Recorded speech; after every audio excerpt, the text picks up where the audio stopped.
This one is for all my perfectionists out there who are trying to be better with personal development, trying to be better, chasing healing, all kinds of modalities. I was one of you. Definitely. I bought all the books on how to heal. I bought all the books on how to lose weight, how to be perfect. I was chasing perfection for the longest time. Oh, what healed me? It's hard to tell what healed me because so many things healed me. And one powerful one was a Japanese concept that is called so powerful. It is the idea, the concept that we don't just forget about the pain, but we honor it. We give it center stage. This used to be a plate. It used to be a plate, perfect, immaculate, just like your life, just like you. And then it broke.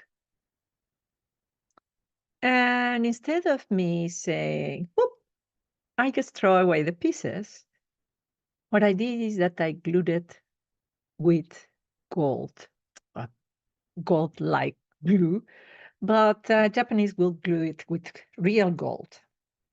And the idea was precisely that, was to honor, to fall in love with imperfection, with a crack, with the thing that we criticize and we say that is so horrible in our life.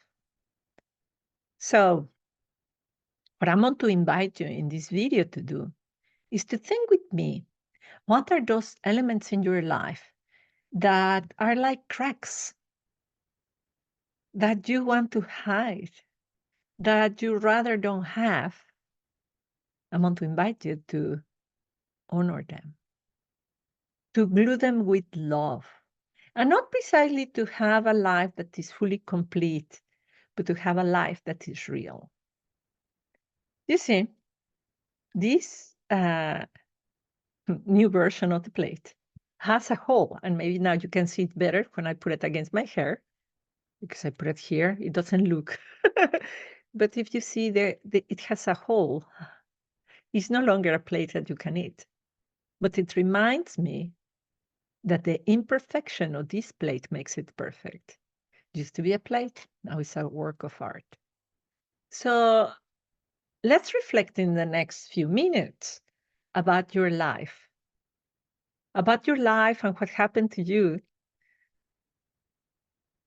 and how you can reframe it, how you can fall in love with that which happened to you.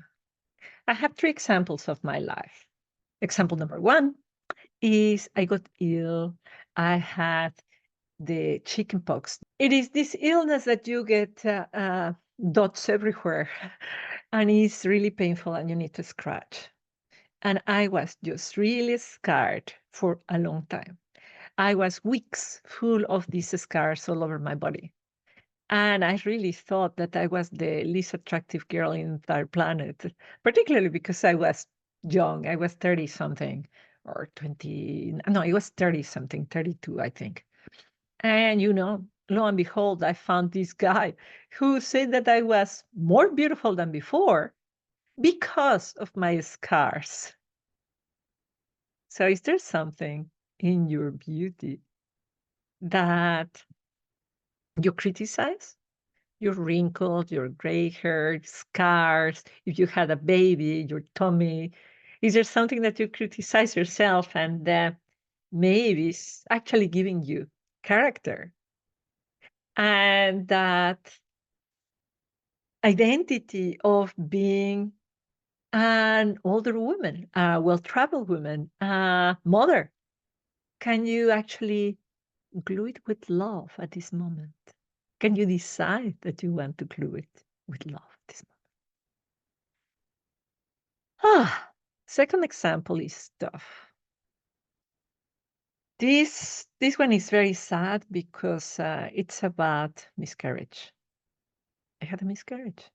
And the reason why I had a miscarriage is because I thought I didn't have time. I didn't have time to be a mother. So the universe said, your wish is my command. You don't have baby. And that was so very painful for me to accept. You cannot imagine how much I suffered and how much I cried. The moment I stopped crying was the moment I said, wow, this baby came to tell me that there is enough time to pay attention to the present moment, that now is the party. Can you pay attention to what is happening now? So I honor this baby every single day of my life when I pay attention to my husband, when I'm paying attention to this video, when I'm paying attention to what I'm paying attention, when I am present.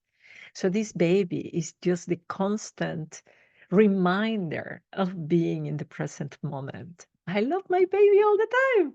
I not sad. I remember that miscarriage with the great as the greatest gift there is. The third example. The third example was my childhood trauma. You know it. I've been talking about it here in the online for quite a while, but my childhood was, psychologists would have a field on what it was that it was, you know, their mental health in all kinds of representations. And I can tell you, I was ashamed of it. I wouldn't talk to anybody about it. I will be completely, God no, reading it was just, I was full of shame. It was my identity to be ashamed of it. Uh, it was really like if I was so filthy. Ah, this was very difficult to reframe for me. Very difficult. What helped me was to start talking about it, besides with the psychologist or the priests that I visited, to start talking about it with other people. Because I discovered that, she also has it. He also has it. And I thought it was Mexico. Just Mexicans are traumatized, or Latin Americans are traumatized. And as I have been traveling all over the world in these 50 plus years of my life, I discovered that everybody has it. It's a human condition. It is not just me and my little family in Mexico having that trauma, childhood trauma, ancestral trauma. All humans have it. That brought me so much peace, but not only so much peace that I was not alone, so much compassion and so much love for my fellow human beings all over the world. We are all in this world of suffering because life is suffering. If life is suffering, can I reconcile with that suffering? Can I actually embody what uh, Viktor Frankl said? Give it a meaning to your suffering. He was in a concentration camp and he survived because of that, because he was giving meaning to that suffering.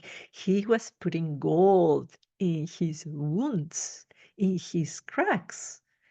Now, that childhood trauma for me has transformed into my gift, what I do for a living, what I do.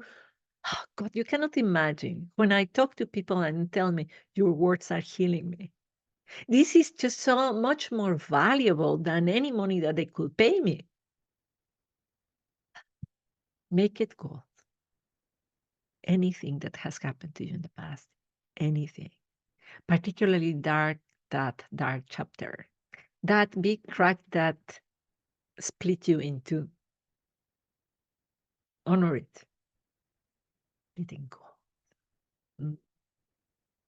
If you literally want to put it in gold, really do it. Go and buy some dishes and break them, and go and buy some glue and glue it. There are people who do these Kintsugi workshops. I do my Kintsugi workshop every so often. If you're in Amsterdam, you can find the dates. And most importantly, what I invite you to do is to really honor your life every day. because everything that happens, including all the most horrible things, are happening for you, for your expansion. To remember that you're a spiritual being. I wish you all the best. May your life be